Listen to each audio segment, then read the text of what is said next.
Hi friends, Kate the Button Lady here. I'm here today to talk to you about Pearly buttons. Now you might not know exactly what I'm talking about, but once you see these gorgeous buttons, you won't be able to think of any other buttons.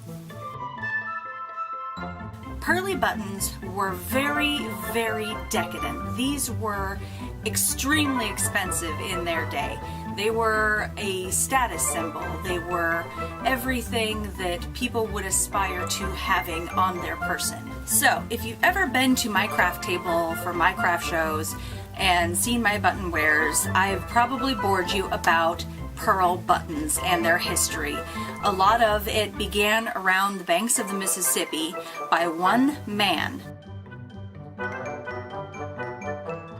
John Frederick Boepple. He was a button maker in Hamburg around the mid-1800s, and he lost his business due to the McKinley tariff tax. So he knew that his shells had come from the United States, and he knew that if he could just go directly to where they were, that he could make them at a cheaper rate. Boepple settled in Muscatine, Iowa, right at the bend of the Mississippi where the water clams grew most plentiful. So he and his partner William Mollis in 1891 set up shop. With Boepple's expertise and specialized equipment, they built a brand new button empire, and it quickly grew. He employed more than 1/3 of the town, and they even began to outpace factories in Europe. Export of Pearlies at the turn of the century was a $3.5 million industry. Boepple also employed women and children.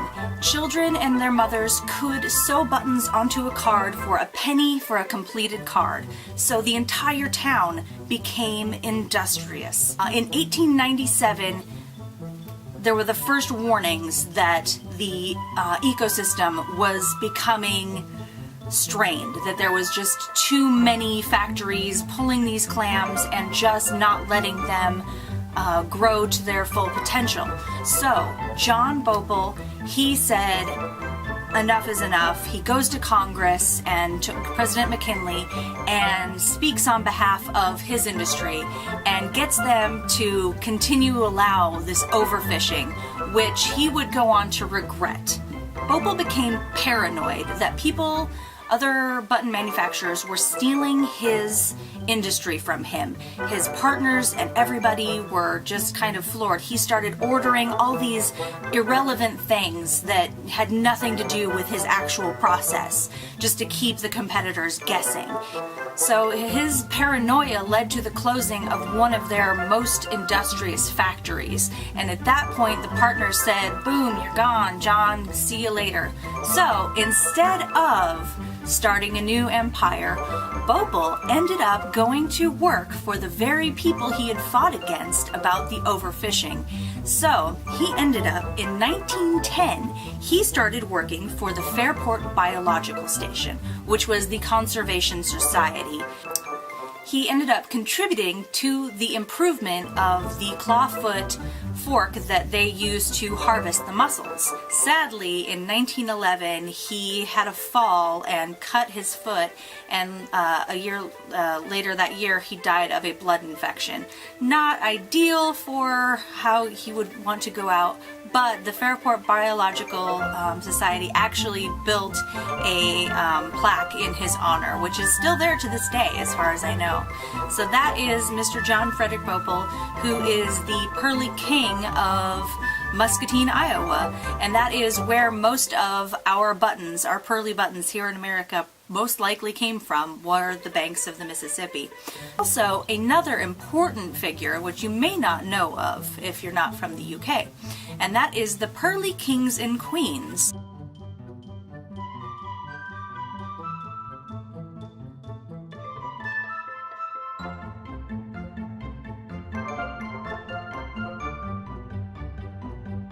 There was a man named Henry Croft, and he was an orphan. He's basically the Pearly King Batman. And he grew up in this orphanage and was a street sweeper. And he would pick up all these loose buttons that would come off people's clothing, and he collected them. And the origin of the Pearly King and Queen began with him. So he allegedly had seen all the streetmongers who would, be selling their wares, and he decided to sew all these loose buttons onto a coat.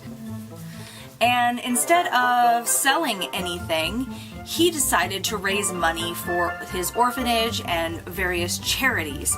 And he became one of the most well-known charitable fundraisers of his time. Henry Croft raised money for various charities throughout his life using his very flamboyant Pearly button suit. He raised over 4,000 to 5,000 pounds, which by today's money would be around 200,000 pounds, which is insane for one man in a suit of buttons to raise.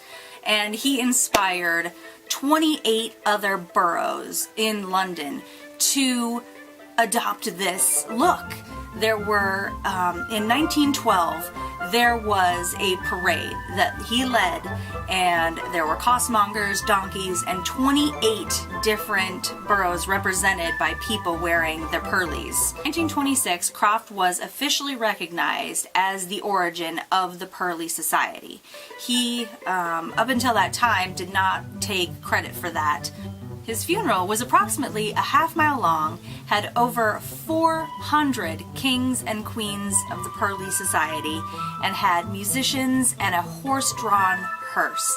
He went out way grander than he ever had lived. In 1931, they commissioned a life-size marble statue. Sadly, it had been deteriorated and vandalized, but the Pearly Kings and Queens ended up moving it to Trafalgar Square, where it lives today.